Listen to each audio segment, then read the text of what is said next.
bem-vindos a mais uma iteração de animes que todo mundo falava alguns anos atrás e que hoje em dia ninguém nem menciona mais. E depois de já falar de alguns animes assim no passado, chegamos finalmente na vez de Durarara, do RRR, seja lá como for o jeito de tu falar o título. Os desgraçados sabiam que o meu R tremidinho não sai legal e vão lá e me metem 3 seguidos, palhaçada. Mas 2010, um tempo mágico, quando muita coisa ainda não era manjada e cada coisa um pouco diferente já era impressionante, e também uma época com muita densidade de algo horripilante, que talvez você não conheça, mas você sabe o que eu tô falando, a grande maldição dos 2010, que fez como vítima vários animes e os puxaram pro submundo direto por Rio Sticks com a moeda já paga. Foi por volta desse ano que o anime de Durarara saiu em cena, se baseando num light novel de 2004, e logo quando a galera ainda se recuperava dos gigantes em Death Note e Code Geass, saiu numa ótima hora e foi como se fosse uma luz na comunidade. Seria isso um anime bom? Talvez não algo tão bonito como uma luz, mas tipo tomar uma máquina de vendas no Cocoroco, porque Durarara é sujo e com certeza não é unilateral, e foi exatamente isso que agarrou a comunidade pelas bolas e saiu rodando. Todo mundo amava essa obra, não tinha como tu ir em um lugar que tinha pequena chance de aparecer algo sobre anime e não ver esse capacetinho no perímetro. Era uma febre, ela era a waifu de muita gente e o símbolo de um personagem de design sensacional, porque né, não tem como, olha pra essa danada, esse capacete é icônico mesmo. Alguns anos atrás, só mostrar a foto desse capacete ambulante já era o suficiente pra todo mundo saber o que tu tá falando. Hoje em dia, ninguém parece nem ligar pra esse anime mais. Durarara, diferente da maioria dos animes que vieram antes, trazia algo de alguma forma único pro mainstream da comunidade na época. Um anime que o foco não é necessariamente um personagem principal, mas sim a cidade, que parecia respirar no meio de uma complexa malha de personalidades. Era como se Ikebukuro fosse um personagem por si só, e que tudo da história orbita em volta dessa região no noroeste de Tóquio. Então tem tudo que envolve aquele lugar exótico durante a penumbra pós-pôr do sol, no nível de uma obra que não é seinen, né? A gente não tá falando aqui de The Fable, então sem Soapland ou coisa do estilo, mesmo tendo Yakuza, guerra de gangues e um monte de coisa não lá muito aprovadas pela lei. Só que tem um porém, um dos residentes de Ikebukuro é um ser sobrenatural, um mistério, uma lenda urbana que acontece, que é realmente de verdade. Um motoqueiro sem cabeça, é ela, a cavaleira mitológica mais passiva-agressiva que você vai ver. Se você ainda não conhece ela e não assistiu esse anime, tenho 100% de certeza que, assim como eu, a personalidade dela não é o que você esperava vindo de um personagem com essa aparência. E assim como os outros animes nessa linha de vídeos que eu venho fazendo,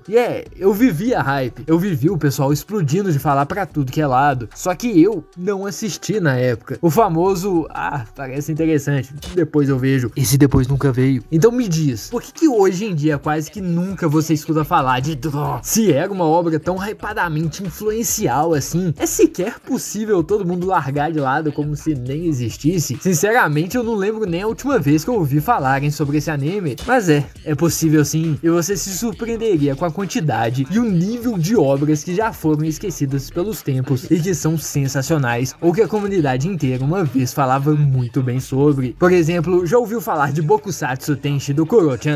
Talvez você já viu uma imagem dela passando na tela de fundo nos meus últimos vídeos, mas era um anime bem pertinente em grupos da comunidade, principalmente os japoneses, só que hoje é uma história que literalmente ninguém sabe que existe. Eu nunca pensei que eu fazer um vídeo daquela porcaria um tempo atrás seria pertinente desse daqui, mas enfim. Por aqui a gente gosta de carinhosamente chamar esse fenômeno de efeito Haruhi, um anime, uma obra gigante que todo mundo conhece, que todos pensam que é impossível cair, que mostra que o tempo é implacável, que já fez ajoelhar e desaparecer aos poucos. O tempo extrapola todos os pontos ruins de uma obra amada por todos, deixando em evidência o motivo talvez que elas somem e não continuam ativamente a afetar a comunidade. Durarara vive nessa sombra, obras similares com o mesmo destino.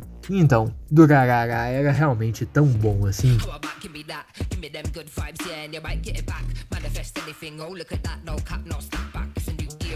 Bom, eu tenho certeza que olhando de fora, talvez aconteceria essa confusão, mas Durarara não é a mesma coisa que Bacano. Bacano é uma bizarrice diferente, mas quem fez a história dos dois é a mesma pessoa, então, né, farinha do mesmo saco, mas bora lá. O mundo de Durarara gira em volta de Ikebukuro, uma história cheia de drama pessoal, histórias bizarras e personagens com personalidades mais coloridas do que uma reunião de protagonista da Jump. Aqui não temos necessariamente um personagem principal, mas temos os principais jogadores daquela cidade alienígena. Quando tu chegar na estação, o primeiro que tu tem que ficar esperto ao chegar em Ikebukuro é esse maluco aí, Orihara Izaya. Ele não bate bem da cabeça, ele seria basicamente um moderador do Reddit, se não fosse o fato dele ativamente gostar de fuder a vida das pessoas em tempo real e sair de casa, né? Só que por sorte, talvez você não vai trombar muito com ele, porque ele não passa muito tempo fisicamente em Ikebukuro, porque se ele fizer, Heiwadima Shizuo vai vir dar o cacete nele, zero tolerância e zero foda-se pra infraestrutura da cidade. Se ele arrancasse um poste desse no Brasil, o bairro todo ficava sem luz por meses porque ninguém ia arrumar. Apesar dele conseguir fazer uma parada dessa, Shizuo é um humano, ponto de interrogação, que é um monstro quando o termo é força e a relação dele com a realidade e a gravidade é apenas opcional.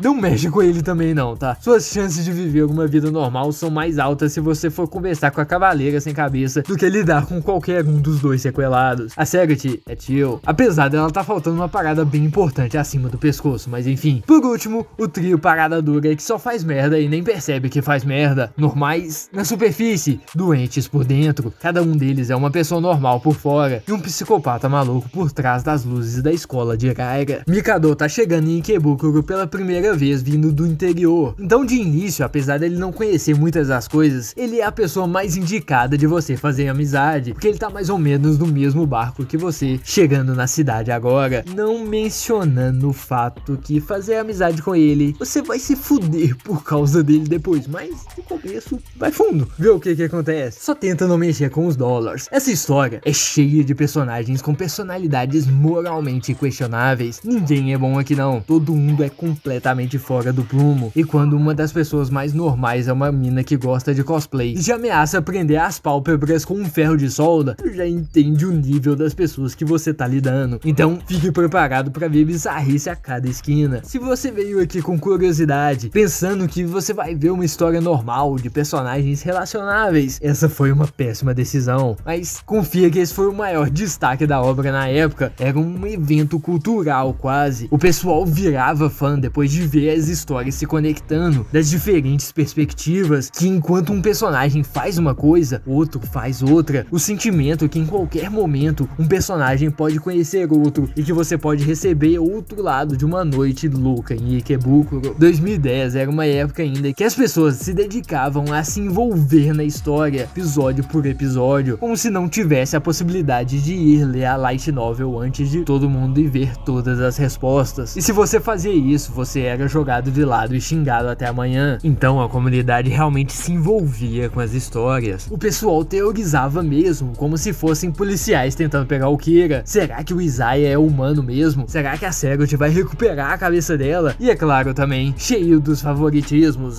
Os dólares estão certos. Os cachecol amarelo que estão. Eu gosto dos quadrados azuis. Vai tomar no seu cu? O elitismo de times que era bem divertido tomar parte na época. A história era real e parecia respirar como a própria cidade retratada. Com as pegadinhas, os jeitos dos episódios começarem no futuro e aos poucos irem explicando o que aconteceu, geral ficava no que tá rolando e era bem divertido ver isso tudo acontecendo, mesmo que no meu caso, do lado de fora. Um anime que era confuso de uma boa maneira. E como foi meio que o primeiro anime desse jeito que virou mainstream, foi a introdução de muita gente a um modelo diferente de contar histórias que nunca viram antes, marcando realmente a vida dessas pessoas e do que é possível fazer em uma história de anime. Só que dando um fast forward pra hoje, e a simples existência desse vídeo, Durarara não emana o respeito e aquela faísca de entusiasmo que uma vez já teve. Muita gente não sabe nem que existe mais de uma temporada, e talvez é aí que as rachaduras começaram a aparecer. Muitas pessoas pensam que as próximas temporadas se tornaram uma bagunça mais complicada do que deveria ser, tentando muito e até demais ser superior à primeira e falhando, mas também muitas outras pessoas continuaram gostando da obra, só que sendo algo tipo aquele almoço que você teve antes de ontem. Foi bom? Foi. Poderia ser melhor? Poderia. padaria? Tu lembra o que tu comeu? Não. Pra muitos, tudo fora da primeira temporada foi tratado de maneiras que poderiam ter sido muito melhores do que foram. Uma história que se perde em si mesma, sem saber o que exatamente quer ser. No início tinha um mistério dos seres que com certeza não são humanos em um mundo normal. No final, praticamente tudo já é sobrenatural, perdendo aquele sentimento pé no chão cheio de tensão que seu início teve, tirando o peso de todos os personagens só pela possibilidade deles sobreviverem e cair do terceiro andar de algum estacionamento 2 vezes e ainda sair de boaça. Quanto mais eles escoravam no mistério sobrenatural, menos misterioso era, introduzindo personagens atrás de personagens, só que usando deles de formas estranhas, sem sentido na narrativa, dando a impressão que o autor não sabia o que fazer com eles, além daquela introdução para impactar, completamente diferente da maestria mostrada no início da história. Tipo, mano, a entre aspas batalha final é com uns personagens tão nada a ver que tu até pensa que caralho, você tava assistindo anteriormente, realmente valeu a pena, porque os personagens que deveriam ter o clímax tão suavinho dentro da vanzinha fazendo um monte de nada. No momento que esse moleque apareceu é como se a história tivesse bebido demais e esquecido que seu nome é fazendo personagens que uma vez eram sensacionais, que fazia a galera louca pra apertar a goela dele mesmo, mas também vocês sabem do que eu tô falando, virarem personagens que você rola os olhos só de aparecerem, porque você sabe que vai ser mais um monte de nada. Eu perdi a conta de quantas vezes cortaram pro Isaiah dentro do apartamento, brincando de pecinha com um sorrisinho maligno, que as peças do plano dele estão tudo encaixando igual ele queria, enquanto ele não faz quase que literalmente nada na história inteira, e mesmo assim querem te fazer acreditar que ele é o mais filho de uma pelotuda de todos, mesmo que depois dos primeiros episódios tudo que você vê é o autor tentando te dar um tapinha nas costas e falando, trust me bro, o Isaiah é foda, enquanto porra nenhuma acontece e tudo que rola, até uma moeda caindo num bueiro, é culpa dele e parte do plano xadrez 4D dele. É bem broxante. Quando o X-War sai de caramba, ele jogou um guardrail no cara, que maluco insano, pra Balls to the Walls fazendo parkour voando num prédio, dando 3 pulos só na parede, nada tem peso mais, entende? É esse tipo de coisa que o tempo extrapola, faz crescer e deixa evidente. Tudo que pode ser considerado não tão bom assim, uma história boa, faz com que as pessoas deixem a história pra lá. A hype que um dia teve, se esvai, ela não consegue se manter. Talvez porque desde então tivemos animes lançados com premissas e execuções igualmente insanas do que algo que foi lançado há anos atrás. Porra, hoje em dia o poder de um personagem principal é uma véia comendo a bilola do menino. Mas também, talvez por causa dessas deficiências que ficam óbvias quando você assiste hoje em dia, Durarara apenas perdeu aquela classe de must watch ao longo dos anos, assim como aquele seu amigo de escola que tu gostava bastante, mas se distanciaram em algum ponto porque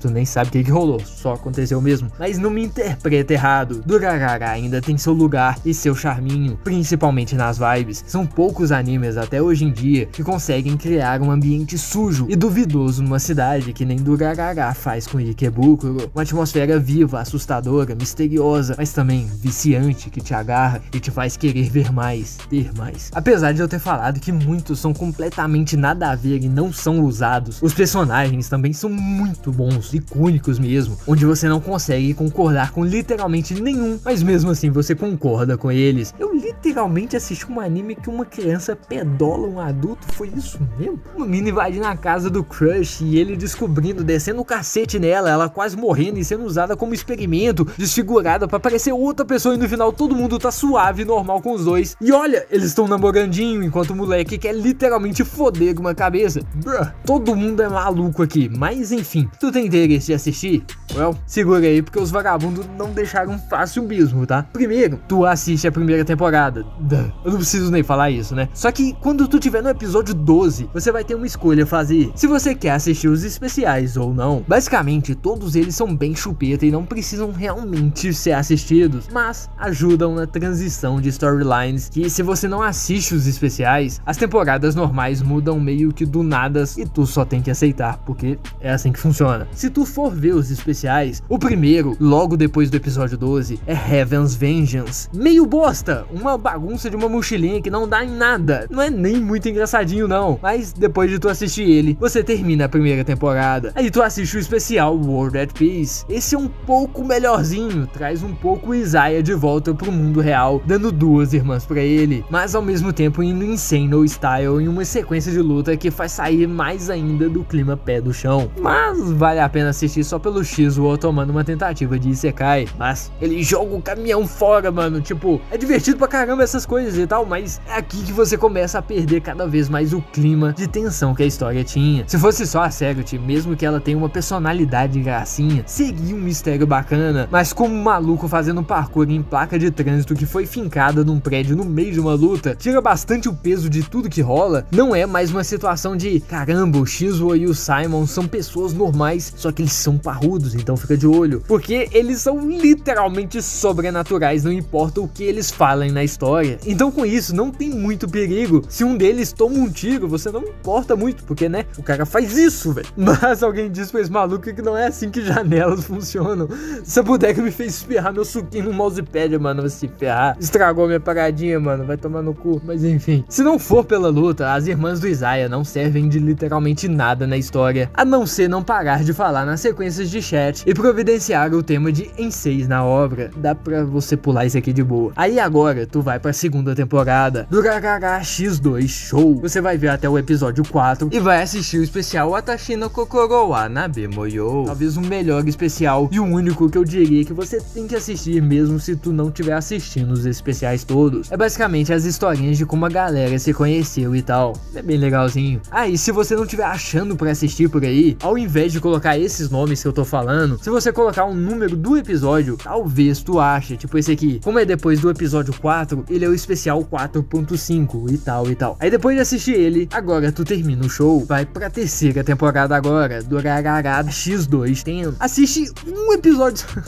Esse pessoal tá de sacanagem, né? Não é possível. E vai assistir o especial Onoroke Chakapoko, fanservice da Sagat, só. Depois dele pode terminar de assistir o Ten todo. Mentira, assiste até o episódio 7 e tem mais um especial, que é o especial do Fufufu, que tem o Shizuo barrigudo falso. Esse especial veio depois da última temporada, então tu vai pegar um spoilerzinho na opening, só que, né, música do Flow, você não vai pular, né? Esse especial é basicamente uma referência a Nisei Monogatari, e também é bem ok, é engraçadinho um pouco, mas enfim, viu ele? Termina o Ten. Agora, a quarta temporada, e a última, do Gagaga X2 Ketsu. E esse, você não precisa parar não, só assiste diretão até o final, meio capenga. Quer ver minhas anotações do que eu pensei quando eu terminei a última temporada? É, posso dizer que pai, às 3 da madrugada não é uma pessoa lá muito gentil não. Mas e aí, o que tu acha de Durarara no final de tudo? Tu gosta? É uma merda? Você era vivo na hype da época? E principalmente, por que você acha que ele desapareceu hoje em dia, a ponto que o pessoal nem reconhece mais a Sagat? Então, Durarara era assim, realmente